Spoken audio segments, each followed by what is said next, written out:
ke dalam lagi ke kota Tangerang.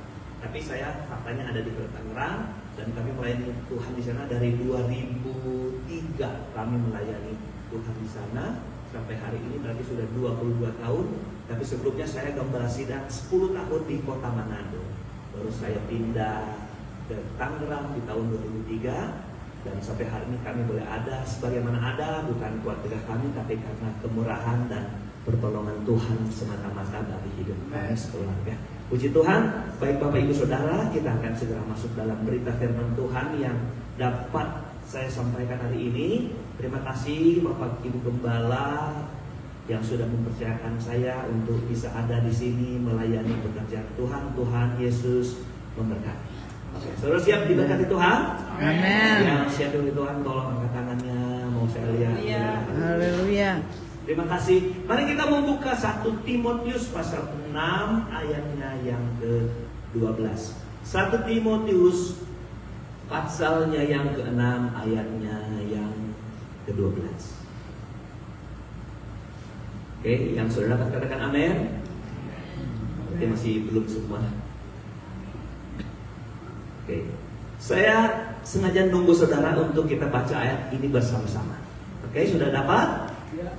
Oke, mari kita baca dalam hitungan saya yang ketiga. Kita baca dengan suara yang nyaring, suara yang terbaik yang kita punya, amin. Amin. Karena saudara memperdengarkan suaramu buat Tuhan hari ini, amin. Amin. Harus lebih nyaring, lebih gagah daripada Anda ngomelin pasanganmu atau anak itu. Oke, 1, 2, 3. Bertandinglah dalam pertandingan iman yang benar dan rebutlah hidup yang kekal. Untuk itulah engkau telah dipanggil dan telah engkau ikrarkan ikrar yang benar di depan banyak saksi. Izin saya baca ulang sekali lagi dengan versi saya membaca. Bertandinglah dalam pertandingan iman yang benar dan rebutlah hidup yang kekal. Untuk itulah engkau telah dipanggil dan telah engkau ikrarkan ikrar yang benar di depan banyak saksi. Saya mau coba jelaskan ini dimulai dari bagian B di ayat ini. Setelah kata titik, begini bunyinya bagian B. Untuk itulah engkau telah dipanggil. Sampai situ. Pertanyaannya adalah, untuk itulah engkau telah dipanggil. Untuk yang mana kita dipanggil? Untuk itulah engkau telah dipanggil. Untuk ngejawabnya kita harus baca ulang ayat ini. Bertandinglah dalam pertandingan iman yang benar dan rebutlah hidup yang kekal. Untuk itulah engkau telah dipanggil. Untuk apa kita dipanggil? Ya, untuk bertanding dalam pertandingan iman. Jadi pertandingan iman Bapak Ibu Saudara adalah panggilan Tuhan, tujuan panggilan Tuhan dalam setiap orang percaya. Bahasa saya gini, panggilan kekristenan adalah panggilan untuk bertanding dalam pertandingan iman. Saya tanya, Bapak Ibu Saudara sudah dipanggil Tuhan belum? Sudah loh, ada di sini. Amin. Jadi harga mati yang harus kita kerjakan dalam hidup kita orang percaya yang telah dipanggil, kita patut untuk bertanding. Amin. Tidak ada alasan saya sudah tua, saya belum ahli, saya nggak jago, saya orang miskin, nggak masuk akal. Bagi Tuhan setiap orang yang terpanggil wajib harus untuk bertanding. Karena ini sebuah kewajiban, maka yang lebih patut untuk kita pikirkan adalah bagaimana kita tampil di arena pertandingan dan jadi pemenang. Amen. Itu yang paling penting. Daripada kita mampu nggak, bisa tidak, karena ini sudah harga mati. Alkitab kata, karena panggilan kekristenan adalah panggilan bertanding dalam pertandingan iman. Oke, jadi sekarang kita sadar semua hari ini bahwa saya dan saudara semua sekarang sedang Tuhan taruh di arena-arena pertandingan. Dan nggak boleh mundur, nggak boleh kalah, harus maju. Amen. Nah, saudara-saudara yakin nggak kita menang? Amen. Apa yakinmu cuma sekedar pikiran saudara, cuma sekedar ilusi, oh saya menang. Tapi Anda nggak tahu cara menang sebenarnya. Banyak loh petarung-petarung gagah, saya pasti menang. Di ring kalah dia, di ring KO dia, saudara.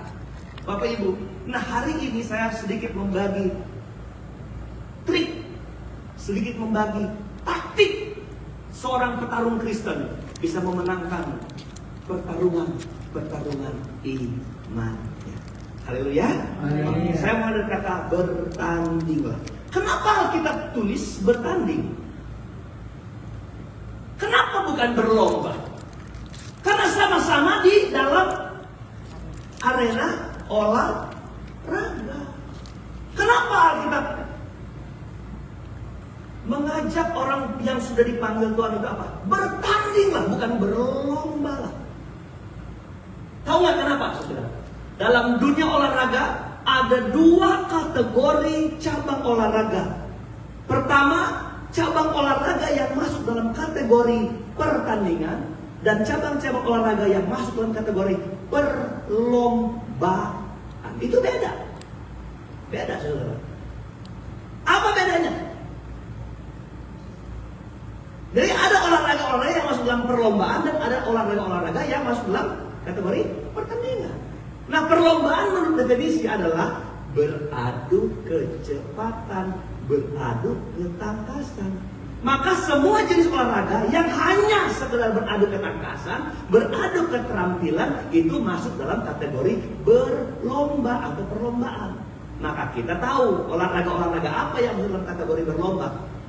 Seperti apa? Lari. Apalagi? Kalau paling keren itu 17-an. Ajaran 17-an, ya kan? Itu kan beradu kecepatan, beradu keterampilan, lari kelereng. Saudara, pernah ikut lari kelereng? Pernah. Waktu saudara kalah nangis atau ketawa? Pernah lari balap karung? Pernah ya? Kelihatan jiwa, tidak dia saudara dia. Pernah ya? Kalau kalah nangis atau ketawa-ketawa? Masih ketawa. Jadi yang menang ketawa, yang kalah tetap ketawa. Oke, kita pindah ke pertandingan. Bertanding itu apa? Definisinya bertanding adalah beradu kekuatan, saling menjatuhkan, dalam tanda kutip berperang. Makanya olahraga yang masuk dalam kategori bertanding itu adalah olahraga yang keras. Seperti apa? Tinju, karate, judo, UFC, saudara. Kan minggu lalu saudara di Chicago, saya suka nonton UFC kan, saudara, yang berebutan gelar juara itu.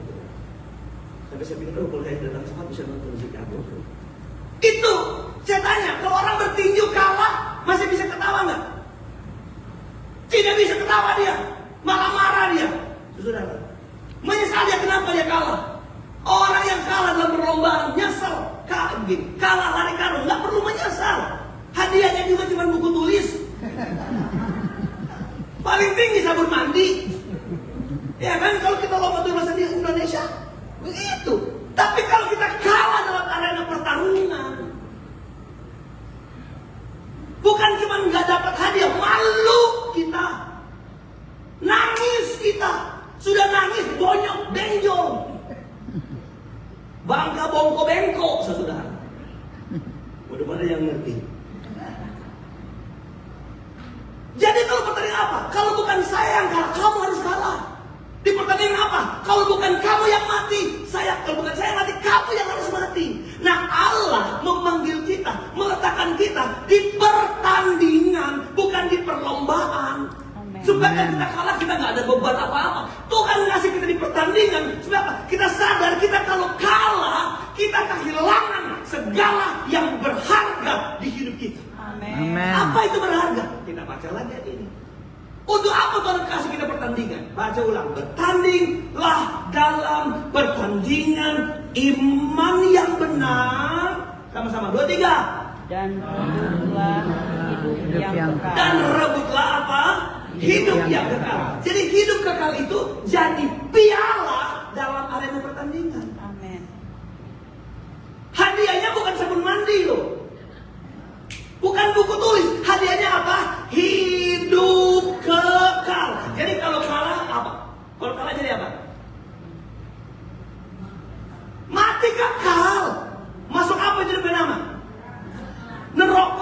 saudara. Haleluya. Jadi Anda lihat itu pertandingan. Ini bukan pertandingan asal-asalan. Ini bukan pertandingan yang penting menang kalah no problem. Bukan. Ini pertandingan harga selamat atau enggak selamat ini. Penting nggak saudara? Ini bukan kalau saya kalah jatuh miskin. Kalau saya kalah nggak dapat mobil. Wow. Ini pertandingannya kalau kita kalah, kita nggak dapat hidup kekal. Jadi kalau sekarang kita nggak jadi orang Kristen yang serius bertanding. Kalau kita nggak jadi orang Kristen yang serius bertanding, jangan mimpi masuk surga. Haleluya. Haleluya. Haleluya. Kenapa tepuk tangan dulu buat Tuhan? Haleluya. Amin. Haleluya. Amin. Amin. Kenapa Tuhan paling kita bertanding? Ikutin keras. Karena hadiahnya kekekalan. Boleh bilang amin? Amin. Oke, sekarang Anda sudah tahu ada di pertandingan. Saya mau kasih tahu dua hal yang patut kita ketahui tentang pertandingan. Apa itu? Satu. Ini ya. Saya anggap selalu semua atlet-atlet rohani ya. Gambarannya kita lihat atlet-atlet olahragaan di dunia. Apa yang kita harus tahu dalam dalam pertandingan? Satu, pertama adalah arena pertandingan.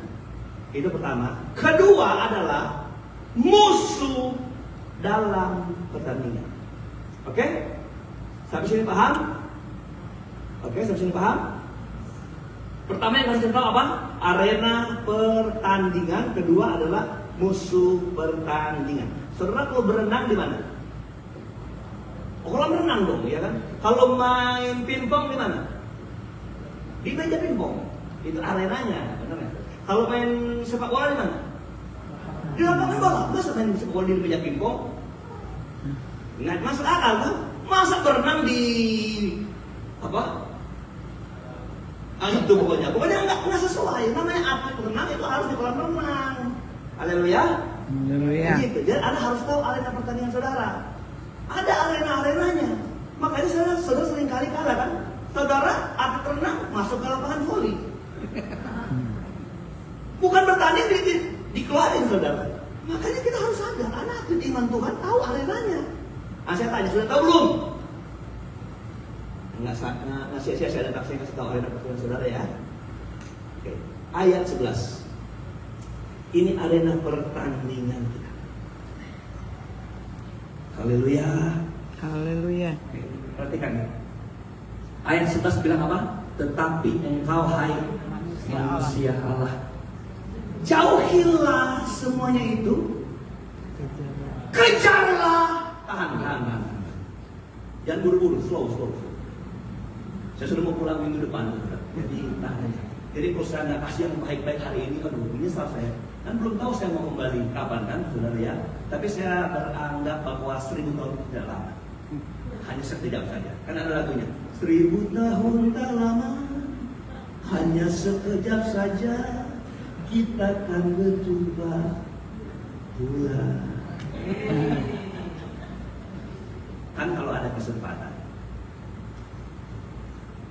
Hai engkau manusia Allah, jauhilah semuanya itu dan kejarlah. Seperti kan? Ada yang harus kita jauhi, ada yang harus kita kejar. Oke, apa yang kita jauhi? Saya nggak mau ngomong sendiri, karena itu sesuatu yang bertentangan dengan yang kita kejar. Yang kita jauhi nanti kalau kita belajar kita kan ilmu berkhotbah, ilmu homiletik. Saya dulu homiletik, jadi saya bilang kalau engkau bertanya dalam Alkitab yang menjawab, engkau bertanya ayat, yang menjawab terus ayat tetangganya. Kalau nggak ada jawaban, pasal tetangganya. Kalau nggak, Alkitab secara keseluruhan. Nah kita lihat. Tetapi engkau hai manusia Allah, jauhilah semuanya itu. Kita mesti tahu apa yang mau dijauhi. Oh, yang mau dijauhi itu adalah sesuatu yang sudah diurai di atas. Jadi saya nggak mau baca itu tentang masalah gini, kesombongan, cinta akan uang dan sebagainya. Tapi itu saya nggak mau bicara. Saya mau bicara tentang yang mau dikejar. Jauhi yang itu, kejar yang ini. Apa yang mau dikejar? Perhatikan. Pertama, kejarlah keadilan. Kedua apa? Ibadah. Kejarlah kesetiaan. Kejarlah kesabaran dan kejarlah kelembutan. Saya menerjemahkan ini adalah arena pertarungan iman. Karena setelah Alkitab ngomong ini, lalu dia bilang bertandinglah kamu. Amin. Kejar ini, jadikan ini arena pertandinganmu. Amin. Apa pertandingan iman kita? Pertandingan iman kita adalah keadilan, ibadah, setia, kasih, sabar, dan kelembutan. Amin. Makanya saudara kenali, jangan saudara pergi ke lapangan bola. Kalau saudara sadar, saudara harus dituntut harus di arena, Anda harus belajar tentang keadilan. Adil itu apa? Adil. Saya menerjemahkan dalam secara umum. Adil itu bukan 50-50 ya, itu adil. Kalau Anda punya anak 2, beli roti 4, masing-masing dapat 2, adil. Nah, adil itu secara umum, adil itu adalah tidak memihak. Adil itu membela yang benar. Itu adil. Ini arena kita. Anda adil nggak? Bela yang benar nggak? Kalau Anda udah nggak adil, jangan mimpi lawan siapa udah kalah duluan. Saudara ibadah nggak? Halo, ibadah tidak? Ibadah tidak? Kalau ibadah mau kencang kemis, kencang kendor, Senin Kamis, kencang kendor. Gila masuk ibadah. Kok nggak mau ibadah, nggak mau. Kalau Anda tidak mau adil iman, rekele saudara. Betul. Udah oke, kita nggak usah bicara musuh dulu. Bagaimana orang yang nggak serius dengan arenanya, mau ketemu musuh di arenanya? Sedikit saya bukan sombong, saudara. Kecil saya sudah belajar tinju, saudara. Dari kecil, benar. Ini rumah, ini balai desa. Di situ ada karate, inkai, ada 2 sasana tinju. Saya masih kecil sama LSP kan juara, wah semua kena demam tinju, saudara. Termasuk saya suka tinju. Oke. Kalau kita nggak masuk, karena pengalaman udah mau bertanding, saudara. Nggak masuk teman saya di arena pertandingan. Nggak masuk di ring atas ring. Dipanggil, namanya 3 kali nggak masuk. Kalau sudah nggak masuk ke arenanya, jangan mimpi kau ketemu lawanmu. Gitu maksud saya, saudara. Jadi saudara fokus dulu di sini. Kenali arenamu. Arenamu apa ini? Kesetiaan. Setia kagak? Setia tidak? Kalau setia tidak? Saya nggak bertahan sama sini ya. Karena kita bicara tentang musuh. Kasih kita pura-pura tidak. Tulus tidak. Kalau kita udah kalah di sini, kalah di kesabaran, sabar tidak. Orang kita sabar. Kan itu udah latih kita, saudara. Apalagi kelembutan. Gila.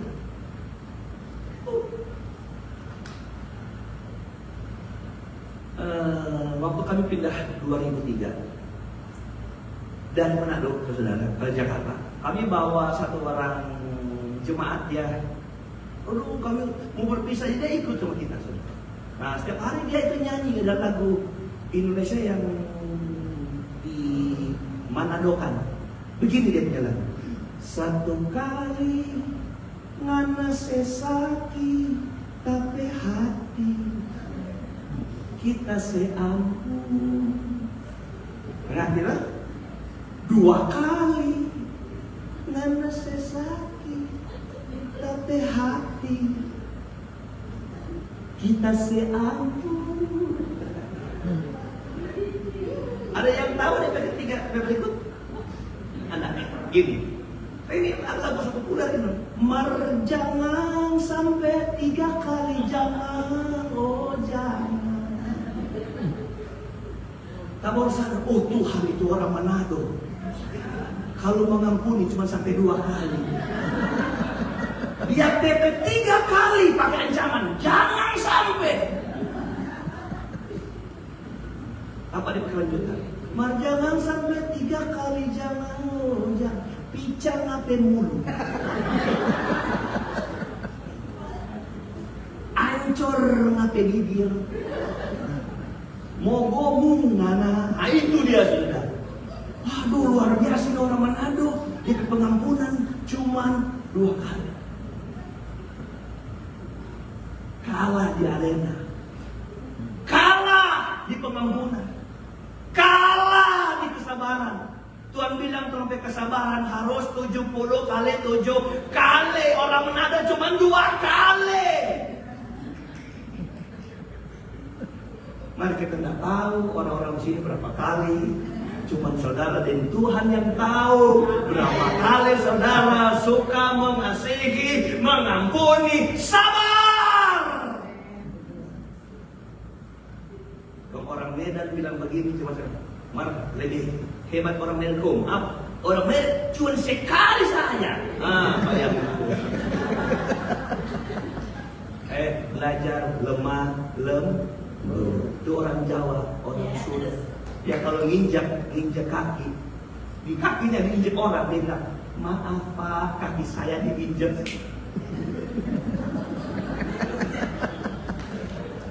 Maaf Pak, kaki saya diinjak. Coba kaki orang Manado. Karena suinya dari kaki kurang aja, Pak. Masih ngomong, orang Medan lebih suwe. Injak, putar, pukul dulu mau bilang. So injak, saya punya kaki. Cuman cerita ya. Ada orang Medan sini? Ada banyak. Cuma saya banyak orang Medan. Jadi mereka suka bahasa-bahasa begini, cerita. Saya ngomongin mereka, orang Medan itu. Hajar pun baru bilang kita tahu. Orang kita kan bisa tahu dulu hajar kan. Orang Jawa, maaf Pak, kaki saya diinjak. Dia minta maaf, bukan yang nginjak minta maaf, bayangin.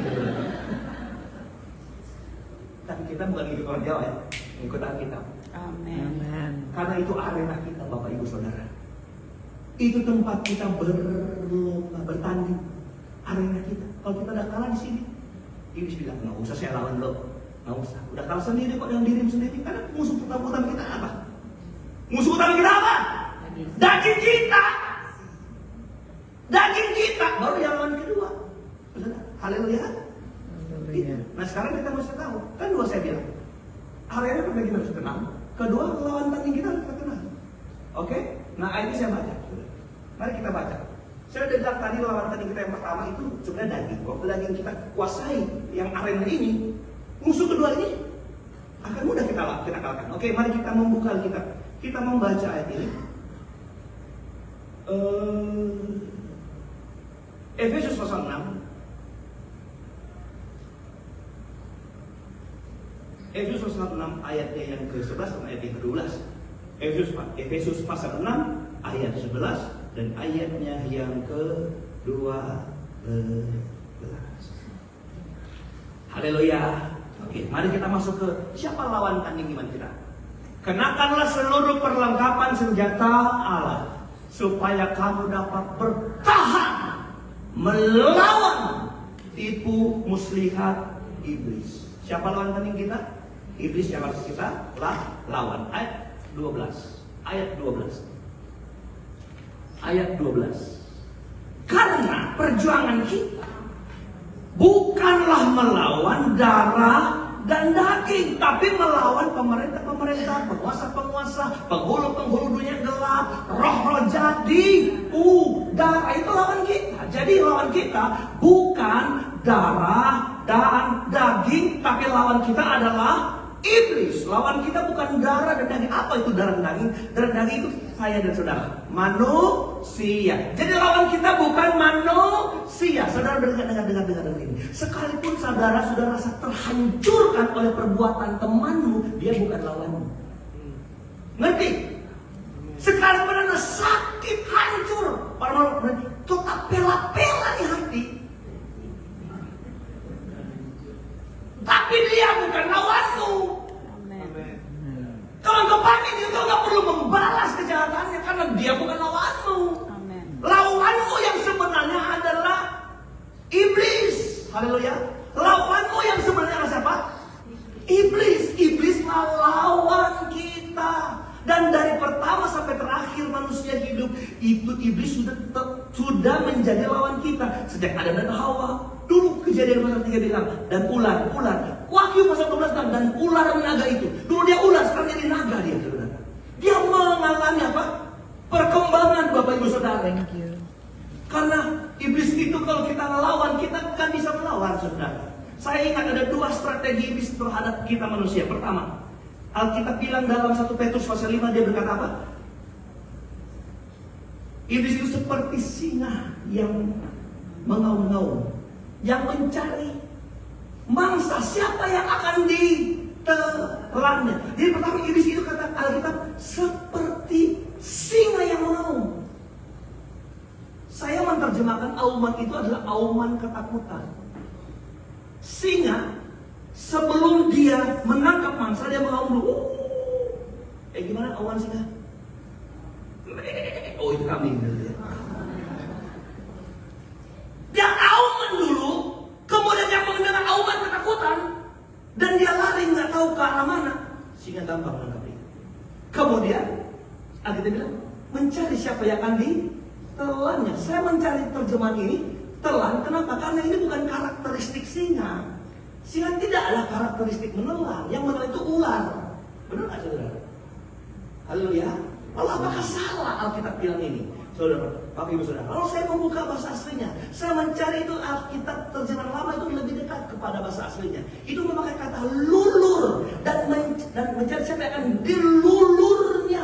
Kalau saya buka terjemahan lulur, lulur itu artinya menelan bulat-bulat. Bayangin. Iblis itu apa? Menabur ketakutan. Orang yang terjebak dalam ketakutan yang disodorkan, itulah orang-orang yang mampu dikalahkan dia. Dan cara mengalahkannya, dia nggak perlu garuk, dia nggak perlu gigit, begitu lembek seperti onde-onde. Saudara, itu sebabnya ketika kita melawan iblis, jangan pernah takut, karena iblis itu mengaum setiap saat di kita. Woi, anakmu mau makan apa besok? Gitu kan iblis bilang. Kita pernah ketakutan. Kasih makan apa ya anak kita? Woi, suamimu bisa pulang jam 7, udah pulang jam 10. Udah apa? Takut kita. Dan sebagainya, Bapak Ibu Saudara. Pertama itu cara iblis.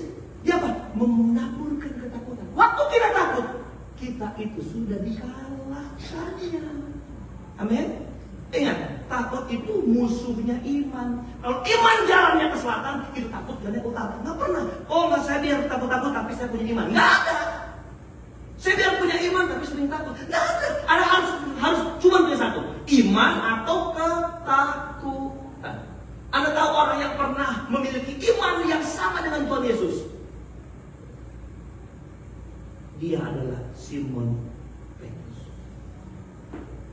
Waktu orang sedang bingung menetapkan siapa sosok yang berjalan di atas air, gitu kan ceritanya. Waktu Yesus berjalan di atas air, itu orang dalam perahu sedang sedang menerjemahkan siapa sosok ini, sehingga ada orang di program itu hantu, tapi yang lain enggak, itu Tuhan, itu hantu, itu Tuhan. Jadi hantu dan Tuhan ini tersebut di dalam perahu ini. Hantu Tuhan. Karena memang Tuhan dan hantu itu memang tidak ada dikit ya. Coba saudara ulang-ulang. Terserah mau dari Tuhan atau hantu. Coba. Tuhan. Itu Tuhan atau hantu, coba. Coba. Tuhan, itu hantu. Coba. Tuhan. Tergantung amanah endingnya itu yang jadi. Kalau endingnya hantu jadi Tuhan. Kalau endingnya itu jadi hantu. Betul kan? Tuhan. Jadi Tuhan. Jadi hantu. Itu artinya apa? Orang pelin-pelan, orang bimbang, orang yang gak ada iman. Itu orang di perahu gak ada iman. Tapi beda dengan sosok satu ini. Siapa dia? Simon Petrus. Orang sedang bingung. Tuhan dia tahu. Kalau engkau benar Tuhan, suruh aku jalan di atas air mendatangi. Apa Tuhan Yesus bilang? Kamu ya air manusia. Datang ke sini. Simon turun dari perahu dan Simon berjalan di atas air. Wih, sama dengan yang Yesus kerjakan. Dia punya kekuatan iman yang sama seperti gurunya. Amin. Wow. Tapi apa yang bikin Simon tenggelam? Akhirnya bilang waktu dia lihat apa? Gelombang dan anginnya begitu keras, maka takutlah Simon dan mulai tenggelam. Siapa yang bikin tenggelam? ketakutan. Takut menyebabkan engkau jatuh. Takut menyebabkan engkau tidak ada kekuatan bertahan. Iblis gak perlu repot buang tenaga. Dia awan dulu. Lihat cara kerja iblis. Yang pertama. Yang kedua, 2 Korintus 11 masalah, kalau nggak salah. Dia itu, kita nggak sayang. Makanya kita nggak perlu heran katanya. Karena iblis bisa apa? Menyamar sebagai malaikat terang. Haleluya. Dan ketika iblis menyamar, tidak ada satu alat deteksi di dunia ini yang bisa mendeteksi oh ini iblis. Tidak. Apalagi cuman kekuatan manusia kata mendeteksi tipuan setan. Nggak ada. Pernah dengar cerita Ayub? Waktu Tuhan ketemu waktu iblis bertemu Tuhan, ya kan? Tuhan, kamu dari mana? Saudara, kalau kita belajar kerajaan Allah dan kerajaan setan itu aja, kerajaan setan itu ada kerajaan yang sempurna, hebat, tidak ada kelemahan dia, setan. Saya ingat sekali Sufroni ketika dia menjelaskan ini. Bahkan dia punya antek-anteknya dia kirim ke Philadelphia, ke Ohio, ke Indonesia itu terstruktur dengan bagus. Itu kerajaan iblis untuk menjemput. Tapi di dalam waktu bicara kerajaan Tuhan, iblis hebat itu apalagi kerajaan Tuhan. Tapi Anda tahu, iblis ketemu Tuhan di sorga. Dalam penerjemahan itu begini. Kenapa kenapa yang lain nggak pernah tahu itu bisa masuk dan ketemu Tuhan bicara? Itu para penjaga surga nggak bisa mendeteksi dia. Malaikat sesama malaikat, karena akhirnya kan dia itu malaikat terang kali di sana kan. Kemampuan menyamar. Lo kita siapa? Manusia biasa dengan kita. Iblis sudah makan garam banyak. Kita emang jarang makan garam supaya nggak darah tinggi bukan? Nggak ada pengalaman. Dia udah pengalaman lebih tua ya dari umur bumi ini. Tuh iblis. Jadi kalau dia nipu kita begitu gampang. Dan kita ini orang-orang yang gampang sekali tertipu. Itu sebabnya Bapak Ibu Saudara, kita perlu sadar. Kalau gaya setan ini begitu hebat, begitu luar biasa, begitu dahsyat, maka kita harus punya trik, punya cara, punya gaya yang harus kita tahu gimana kalahin dia. Bagaimana kalahin ketakutannya dia umbar kepada telinga-telinga orang percaya, orang yang dipanggil. Gimana kita kalahin tipu muslihatnya, penipuan-penipuan terhadap kita. Mau tahu caranya? Yakobus pasal 4 ayatnya yang ke-7. Saya izin untuk dibawa karena ternyata bisa dibaca di sana. Yakobus pasal 4 ayatnya yang ke-7. Mari kita belajar bersama-sama gimana seorang Kristen kalahin iblis, musuh kita. Oke? Begini bunyi firman Allah. Karena itu tunduklah kepada Allah dan lawanlah iblis, maka ia akan lari daripadamu. Saya tanya, kapan iblis lari daripada kita? Kapan? Bila mana iblis itu lari dari kita? Bila mana kita bikin keok, saudara? Kapan? Apa? Oke. Jadi kita baca dari bawah ya. Kenapa? Maka ia akan lari daripadamu. Kenapa iblis bisa lari dari kita? Iya, karena kita lawanlah iblis. Pertama orang Kristen iblis itu harus dilawan. Dia mau besar, dia mau kuat, dia mau hebat apapun, kita orang Kristen pertama lawan dia. Amen. Tadi saya bilang saya kan dulu dari kecil belajar tinju. Kalau di pastori, di sebelah kanan pastori itu suka saya pakai olahraga, ada samsak, pukul-pukul saudara. Saya tanya sama saudara, kalau saya bertinju melawan Mike Tyson, saya mau kasih pernyataan begini. Waktu saya melawan Mike Tyson, kalau saudara nggak percaya, saudara bisa jadi promotor untuk bikin pertandingan ini. Ya, apa bikin di Philadelphia. Pendeta Yusuf Fatulani melawan Mike Tyson, gempar saudara, gempar. Dan saya pastikan begini, Mike Tyson itu akan kalah dengan saya. Siapa yang percaya angkat tangan?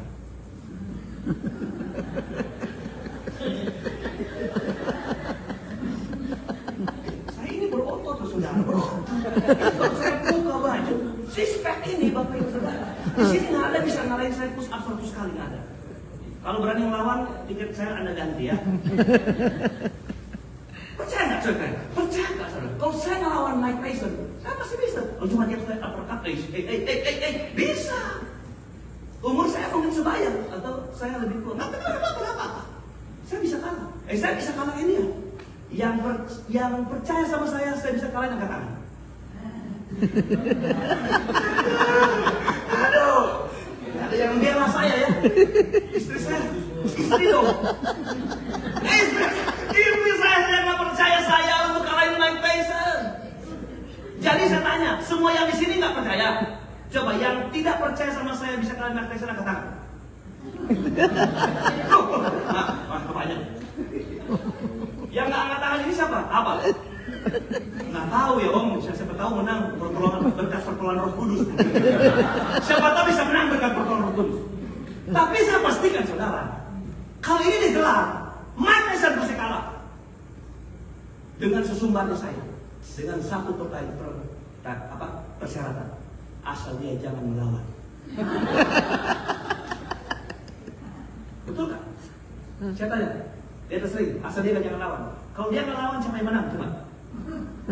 Coba, siapa yang menang? Ayo, siapa yang menang? Saya atau Mike Tyson? Siapa yang tadi bilang saya nggak? Siapa yang tadi yang meragukan saya angkat tangan? Sekarang sudah yakin ya, saya bisa menang. Dengan persyaratan asal dia jangan menang. Siapa yang menang? Saya yang menang.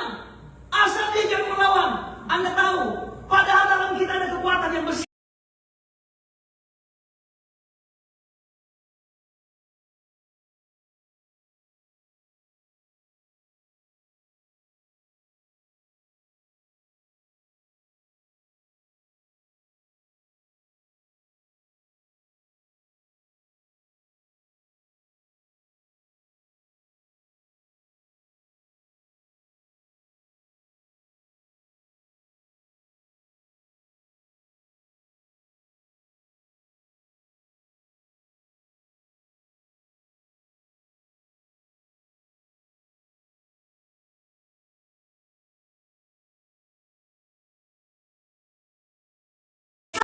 Super besar, tapi kita nggak pernah ngelawan setan sih, makanya kita selalu kalah. Apa pesan ini? Lawan dia, nggak peduli dia kuat, nggak peduli dia apa hebat. Anda harus punya mental melawan dulu. Amin. Begitu Bapak Ibu Saudara. Kenapa? Kalau kita mental sudah kalah, mental kita sudah parah, saudara, itu ada istilah kita sudah kalah separuh pertandingan. 50% kalah kita kuat.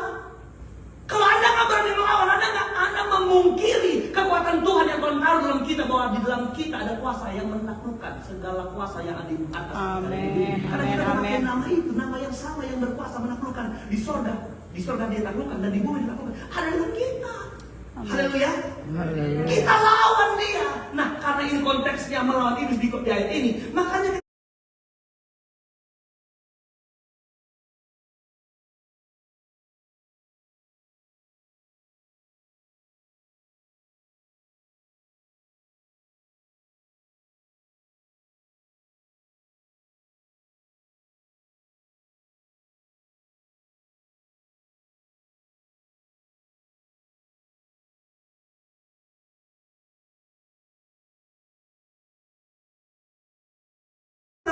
waktu kita mau melawan, jangan cuma semangat doang yang kita punya, tapi kita harus tahu apa yang kita harus masukkan, ilmunya di sini. Kalau Anda nggak tahu ilmu apa-apa, naik ring, bonyok kita, mati kita Tapi apa yang kita harus tahu ini? Bagaimana kita melawan dia? Kita harus tunduk kepada Allah. Amin. Haleluya. Haleluya. Tunduk kepada Allah baru lawan. Jangan pernah melawan iblis sebelum tunduk. Jangan pernah melawan setan sebelum kau tunduk. Tunduk dulu sama Tuhan. Baru kau lawan iblis. Maka iblis itu lari daripada kita. Amin. Kalau kita nggak jadi orang Kristen, tunduk sama Tuhan. Jangan pernah mimpi lawanmu lagi. Jangan pernah mimpi kita akan jadi babak belur, selalu diobok-obok. akan selalu dipermainkan oleh iblis. Kenapa? Karena kita nggak pernah punya mental tunduk sama Tuhan untuk bisa melawan dia. Kalau kita berani maju, kita nggak ada kekuatan apa-apa. Karena Tuhan yang kita taati nggak bisa mensuplai kekuatan kita untuk kita bisa melawan kuasa-kuasa gelap. Boleh amin? Amin. Anda mau tunduk? Amin. Anda mau tunduk? Amin. Bagaimana cara tunduk? Gimana cara tunduk? Ya, belum Tuhan. Bagaimana cara tunduk? Tunduk itu bahasa Yunaninya hupotasso. Oke, mari kita belajar dulu dari bahasa Yunani. Hupotasso. Hupotasso itu, saudara. Saya ada bahasa Inggris, karena saya pasti kalah dengan bahasa Inggris saudara. Jadi saya malu untuk menyebutnya bahasa Inggris. Hupotasso itu adanya satu, menempatkan diri lebih rendah. Waktu engkau menempatkan diri lebih rendah, engkau sebenarnya sedang tunduk sama Tuhan. Amin. Amin. Enggak sombong. Engkau tahu ada orang lebih hebat dari saudara-saudara, tunduk. Dan kita bilang kalau kau datang di sebuah pesta, jangan tiba-tiba datang atau dalam sebuah acara langsung duduk di depan. Jangan. Karena tiba-tiba ada orang datang dan pindahkan ke belakang, kau malu. Tapi kalau kau datang duduk di belakang, nanti orang yang datang ambil kau di depan, di belakang. Di depan itu kehormatan. Tiba-tiba datang tentang pakai jas seperti saya ini sudah tunggu di depan. Makanya saya sengaja lama-lama Pak di sana. Saya tunggu diantar. Udah tahu saya triknya. Coba pas saya tersini, ini kamu kok belum suruh duduk, kurang ajar.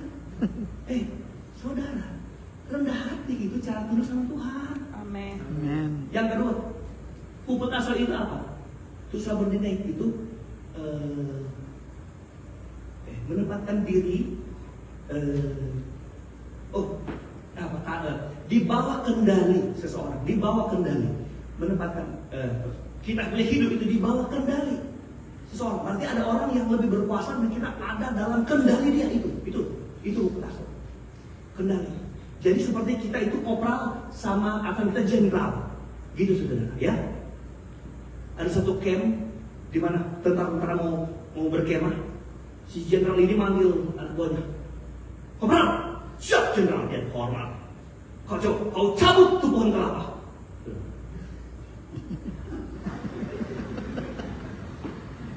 Kan begitu, cabut tuh pohon kelapa. Kalau Anda jadi kopralnya gimana? Kopralnya gini, siap, jenderal, laksanakan. Wih, pergi dia cabut. Tapi kalau kopral yang kurang ajar, jenderal, apa jenderal sudah pikir baik-baik untuk cabut ke kelapa? Apa jenderal punya otak sedikit untuk bisa? Saya tidak bisa cabut. Langsung tempelin suara di situ. Petang. Itu gak menempatkan diri dalam perintah, dalam komando atasan kita. Itu sebenarnya itu yang disebut tunduk. Taruh sesuatu, hormati pimpinanmu, hormati orang yang lebih tua. Hendaklah kamu memberi hormat kepada orang yang berhak menerima hormat. Kapan tas orang yang lebih tua dihormat? Kita menaruh diri kita dalam kendali. Haleluya. Haleluya. Nah jadi kalau itu bawahannya hebat, siap laksanakan. Dia pergi cabut. Maka cabut bukan? Balik. Lapor kenal. Sudah diusahakan tapi tidak bisa tercabut. Hasilnya nomor 2, taat dulu nomor 1. Amin. Amin. Oh kalau begitu, ambil bulldozer, cabut. Oh, dia kasih bulldozer, itu kontrak dicabut. Saudara kalau taat sama Tuhan, taat sama kendali Tuhan, kalau kita waktu tidak mampu kita sudah kerjakan, Tuhan ngasih bulldozer sama kita. Kalau yang kita cabut bukan cuma 1 pohon kelapa, 1000 pohon kelapa kita copot. Kenapa? Karena ada kekuatan bulldozer Tuhan dalam hidup kita. Waktu kita tunduk. Haleluya. Itu pengertian hupotasso di sini. Amin. Amin. Yang ketiga, karena tiga kali. Ada ketiga artinya. Yang ketiga adalah begini. Reflexively to obey. Apa itu? Taat secara refleks. Itu tuh hupotasso. Taat secara apa? Refleks. Tahu nggak refleks artinya apa? Spontan. Iya, spontan. spontan yang lebih dahulu daripada perintah otak. Ya,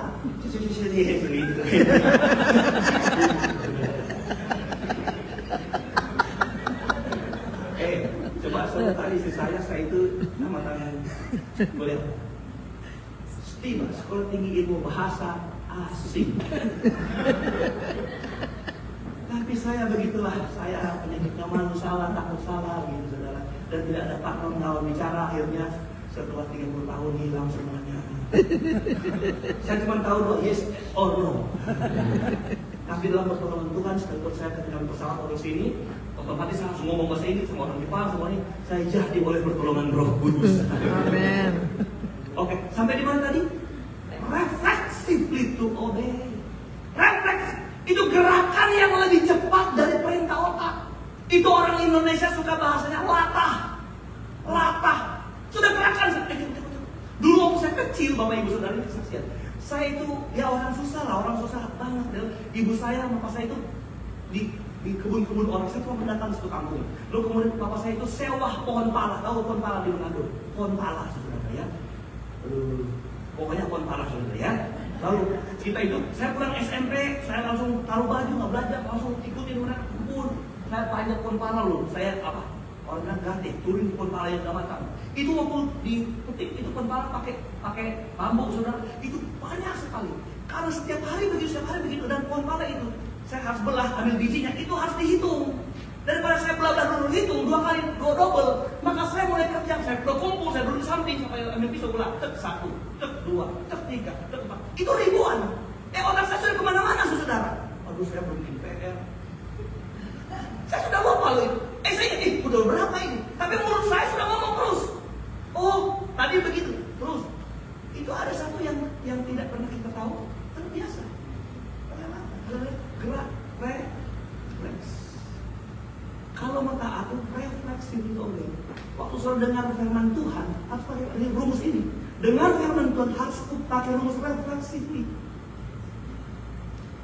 Ada orang dengar firman Tuhan, pendeta. Nah, apa yang mau pakai? Otak. Itu mentaati firman Allah tanpa kita pikir. Firman Allah kita kerjakan. Itu iman karena kita yakini firman Allah itu kebenaran. Firman Allah itu benar dan tidak pernah salah.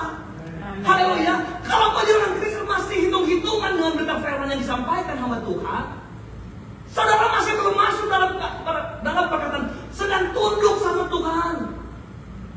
Firman Allah saja engkau masih kalkulasi dalam otakmu. Firman Allah diterima. Kenapa? Karena itu kebenaran dan firman Allah itu adalah Allah sendiri. Boleh bilang amin? Jadi bagaimana kita kalahin setan? Gimana kita kalahin Tuhan? Kita tunduk. Kita serahkan hidup kepada Tuhan. Makanya Alkitab terjemahan lama bilang begini, karena itu serahkanlah hidupmu kepada Tuhan, lawanlah dia. Jadi konteks orang Kristen memenangkan ada pertarungan. Waktu kita menyerah sungguh sama Tuhan, menyerah sungguh sama Tuhan, pasrah sungguh dalam kendali Tuhan, pasrah sungguh dalam firman yang membentuk kita setiap hari. Wow, ternyata itulah kekuatan orang Kristen mengalahkan setan.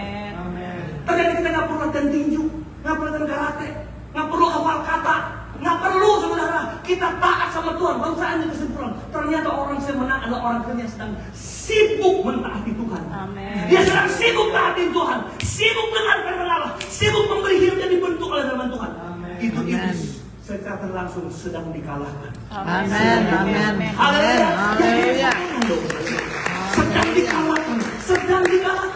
Bukan oleh kekuatan kita, tapi oleh kekuatan Tuhan. Melalui ketaatan kita kepada Tuhan. Maka benar firman Allah berkata, diamlah, nanti aku berperan ganti kamu. Siapa yang berperan ganti kita? Tuhan. Jadi sibuk waktu kita Tuhan berperan ganti kita sedang apa? Kita sedang diam di hati Tuhan, memberi hidup dibentuk Tuhan, supaya kita melihat kemuliaan. Amin. Haleluya. Yang terakhir, kita ke ayat. Oke, yang terakhir. Ayat 12. Kalau sudah lama dia bisa tahu dulu ya. Ayat 12. Yang ayat pokok kita 1 Timotius pasal 6. Ayat 12. Bertandinglah dalam pertandingan iman yang benar dan rebut hidup kekal. Untuk itu aku dipanggil dan telah engkau ikrarkan ikrar yang benar di depan banyak saksi. Yang terakhir ini, yang telah engkau ikrarkan ikrar yang benar, mengikrarkan ikrar, mengikrarkan ikrar. Apa itu ikrar? Oke. Ikrar itu gini, ikrar itu apa? Janji yang disertai sumpah. Jadi bukan hanya janji, tinggal janji, bulan madu hanya mimpi. Karena janji tinggal janji. Ikrar itu janji yang sungguh-sungguh, janji yang disertai sumpah. Oke, kita lihat. Kapan ini ayat ini kok nyambung dengan kata-kata di atas? Dan telah engkau ikrar, berarti ini apa yang kita janjikan dengan sumpah, apa yang kita janjikan dengan sungguh-sungguh di depan banyak saksi. Apa? Kemampuan kita bertanding. Haleluya. Amin. Amin. Saudara tahu nggak? Waktu saudara sibuk mengalahkan setan dalam pertandingan iman, waktu saudara sibuk ada di arena nggak sombong, ada di arena harus adil, di arena ibadah, di arena kesalehan, di arena kesabaran, dan engkau sedang itu tunduk sama Tuhan, saudara sedang mengikrarkan itu di depan banyak saksi. Artinya gini bahasa kampung saya. Kamu lihat ya, kamu lihat saya ya. Saya akan bertanding dalam peraturan Tuhan melalui katakan saya, melalui cara hidup saya di arena-arena pertarungan iman saya. Kamu lihat ya, mereka menjadi saksi. Alkitab berkata, saksi kita seperti awan yang melihat kita. Nah, kalau ini pertandingan, siapa yang jadi saksi? Namanya penonton. Siapa yang melihat kita bertanding? Ada nggak pertandingan yang nggak dilihat? Sedangkan orang hanya main catur dan di pojok warung, yang nonton satu kampung. Apalagi pertandingan bola, pertandingan tinju, sampai tiketnya habis terjual, lainnya kebagian. Kita sedang bertanding, dan satu yang seringkali kita lupa dalam Kristen, kita sedang mengikrarkan kesetiaan kita ke Tuhan kepada penonton. Hai penonton, acara TV apa itu saya lupa. Kita nggak bisa menghindar diri dari amatan penonton. Siapa yang lebih pintar main, penonton atau pemain bolanya? Hah? Kok Anda tahu penonton? Padahal kebenarannya yang paling jago pemainnya, karena dia sedang bertanding dan dialah atletnya. Tapi kenapa ini saya tanya di mana-mana, siapa yang lebih jago, penonton atau pemain? Semua orang bilang penonton, heran ya. Saya di Indonesia tanya, yang lebih jago penonton atau pemain? Penonton. Saya tanya di sini juga karena bilang penonton ya.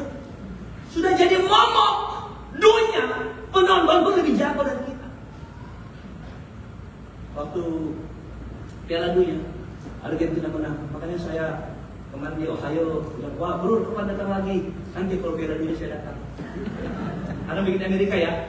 Katanya jangan bilang Amerika, saya kan saya pernah tanya Pak, Bapak kalau Tuhan berkati Bapak pilih mau ke Israel atau ke Amerika?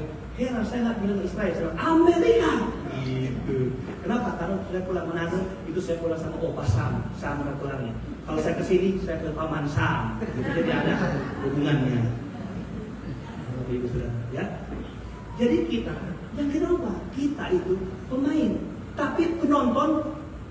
Apa kamu bilang tadi? Saudara bilang tadi lebih jago. Mereka itu bukan lebih jago, sok jago. Haleluya. Apa mereka? Sok jago. Kita sudah benar. Coba aduh salah ya.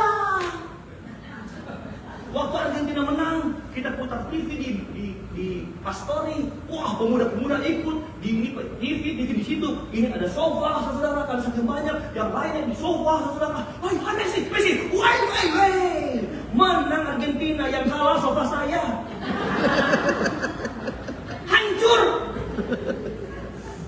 Belum habis itu. Nggak apa-apa sofa kalah. Yang penting, pokoknya saya menang. Argentina, saudara. Sia-sia udah beli seragam Argentina, saudara. Siapa yang lebih jago penonton? Aduh kenapa nih? Oh, ke Messi. Lemah hati pedih. Saya nonton begini kan depan gembala nih depan. Dia sini, Messi. Dia. Sok jago. Saya kasih tahu saudara. Sibuk saja dengan kehidupan yang tunduk sama Tuhan. Amin. Taat sama Tuhan. Orang yang goblok, salah kamu. Kenapa? Saya atletnya, saya jagoan. Karena sudah diperingatkan sama Bel, maka saya akan berakhir. Sudah diperingatkan. Ini namanya biar sudah suka, tapi sudah mau. Oke, Anda diberkati hari ini. Amin. Amin. Haleluya. Bagaimana mengalahkan setan? Ternyata sederhana. Nggak ada rumus macam-macam. Nggak perlu ke sana potong ayam putih, minum sama telur mentah, lalu kau jadi jago. Nanti 5 daun sirih sama ketumbar dicopot. Biar jadi kuat dari setan enggak. Habis ini kau pergi gym mana yang hebat? Ada muay thai di sini. Saya mau latihan biar bisa kalian setan. Engkau setia di gereja ini. Amin. Terakhir saya ngomong, engkau harus mampu buat penonton bilang begini hati mereka, saya mau jadi sama kayak dia yang main. Bilang itu, gini, Anda harus buat gini. Itu penonton, itu saksi yang melihat kita bertanding. Itu sampai mereka bisa berubah. Oh, saya mau jadi kayak Messi. Saya mau jadi main bola. Oh, saya mau jadi jemaat. Apa sih namanya? Visi. New Life. Ayo jemaat itu. Aduh, saya mau jadi dia. Kenapa? Karena mereka lihat ini pemain-pemain. Atlet Tuhan ini. Ini atlet Tuhan, atlet Tuhan beri tepuk tangan dong. Halo, atlet Tuhan. Tuhan nggak kenal umur udah berapa banyak. Tapi Tuhan mau tahu ketaatanmu, ketundukanmu, kupotasomu dalam Tuhan. Itu yang mengangkat kau jadi pemenang. Amin. Di dalam Tuhan. Tundukkan kepala. Terima kasih Bapak di surga. Saya rindu mendoakan Bapak Ibu Saudara hari ini. Karena waktu engkau dengar firman Tuhan, kau mungkin terharu. Tapi ada di lubuk hatimu yang terdalam, kau sedang bergumul dengan persoalan hidup. Engkau ditantang hari ini, apa engkau mau kalah? Tantanganmu itulah yang akan dipakai iblis untuk membisikkan ketakutan dalam hidup saudara. Tapi hari ini kau lihat,